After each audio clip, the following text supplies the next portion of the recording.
Good morning guys, সবাইকে সুপ্রভাত। তো আজকের দিনটি ছিল আমার জন্মদিন। তো সকালবেলা তাড়াতাড়ি উঠে পড়লাম, তারপর বেরিয়ে পড়লাম ট্রেনে যাওয়ার উদ্দেশ্যে। Let's go. তারপর চলে গেলাম মামার বাড়ি। মামার বাড়ি গিয়ে সব আশীর্বাদ পর্ব চলছে। মা এলো প্রথম, মা এসে পায়েস সন্দেশ খাওয়ালো, জল খেয়ে দিয়ে প্রণাম করে মামি এলো। মামি এসে ও আশীর্বাদ করলো, পায়েস খাওয়ালো। তারপর এটা হলো কেক কাটিং স্টার্ট হলো।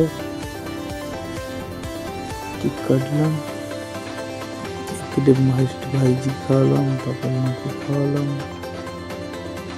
এক এক করে সবাইকে খাইয়ে ব্লগটা শেষ করতে